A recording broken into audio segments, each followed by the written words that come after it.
want to talk to you about the Halifax. The Halifax is a bank, and in years gone by, the Halifax started as what's called a building society. These were set up in the 19th century for the sole purpose of helping working class people to help them buy their own houses, to arrange mortgages, and that's all they were there for. Since then, it's got the status of a bank, and it provides a whole lot of other things. I'm mentioning this only to remind you that the Halifax has deep working class roots. You might say intensely practical working class roots going back almost 200 years.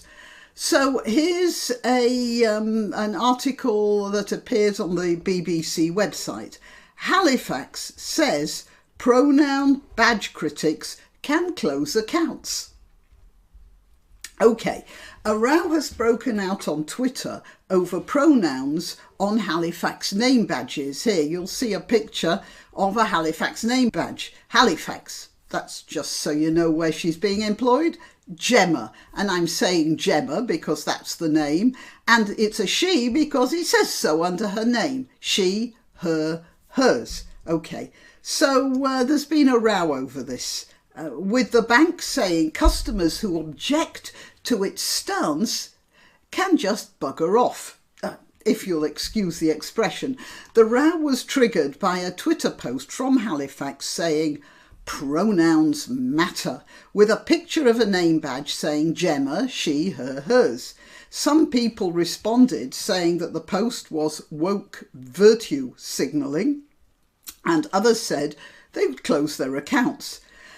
A pronoun, you don't need to know a pronoun. The trigger for the row was Halifax saying staff can wear a name badge displaying preferred personal pronouns if they wish. Now, this whole thing about choice is just a ploy, because you know that when somebody goes against a whole group of people like that, they feel pressured into doing it even if they don't feel like doing it. On Tuesday, Halifax published its name badge tweet, and here's a picture of the tweet, prompting strong reactions from some people on Twitter. One person who responded said the tweet was pathetic virtue signalling, adding, "Why are you trying to alienate people?" Others complained that it was an attempt to impose a worldview on them that they didn't share.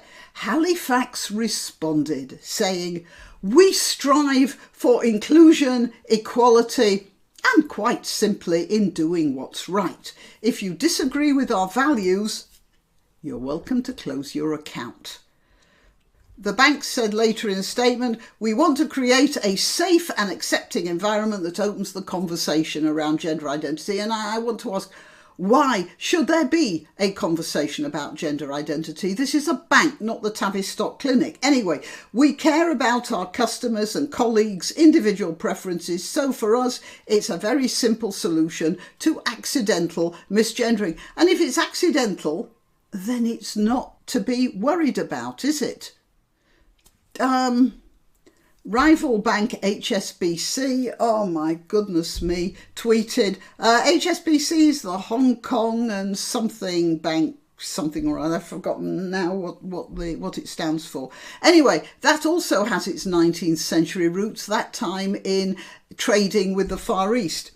"We stand with and support any bank or organisation that joins us in taking this positive step forward for equality and inclusion. It's vital that everyone can be themselves in the workplace." No, it's vital that everybody can do the job that they've been given well, efficiently and honestly.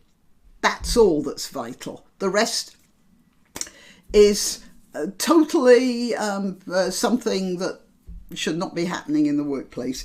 All right, and then now I'm going to concentrate on the last 3 paragraphs of this article because they're very important from your point of view. Just a minute, before I carry on, we must remind ourselves that these last 3 paragraphs are the sign-off.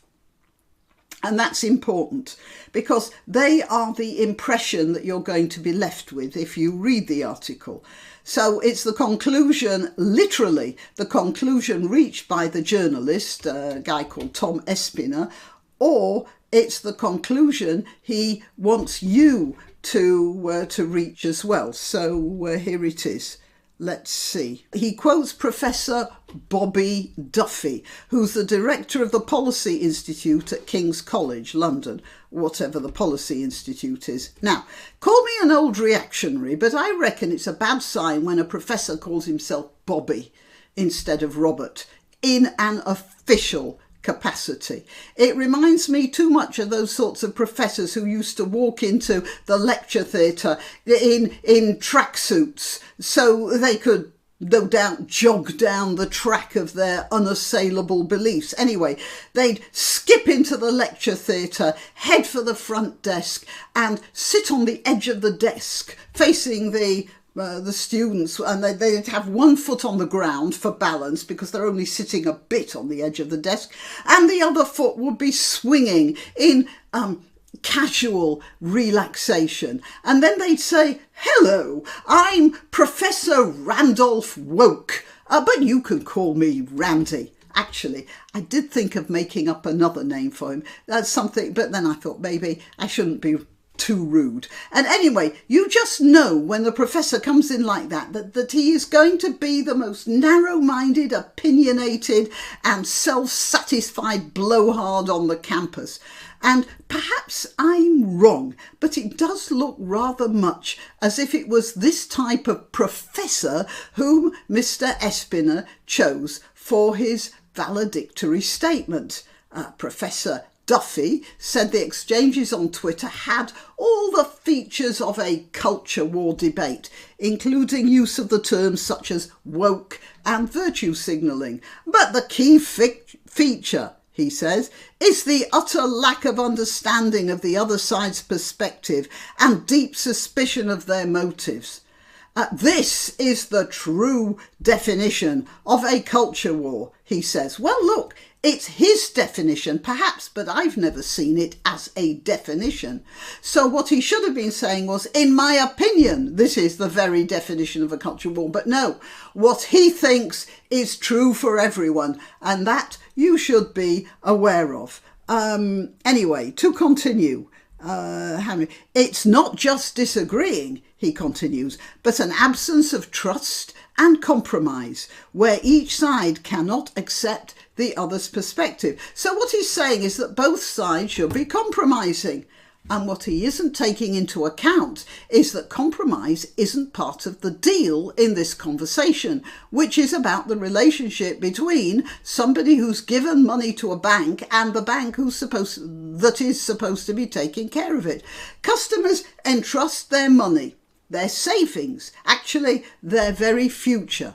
They entrust those into the care of a company that they hope will and trust will not misuse those funds, and without the sort of probity we expect in the transaction we make with such institutions, modern life would be impossible, wouldn't it? We all know that the money pushed around in various deals and savings and investments, that money doesn't really exist. I'm sure you know that. It's just a set of theoretical figures in a system. It's a very fragile system, which works only because the banks have to stick to strict rules and conventions. If you don't stick to those rules, the whole thing comes crashing down. If we didn't trust the financial system, we'd be back to bartering sheep.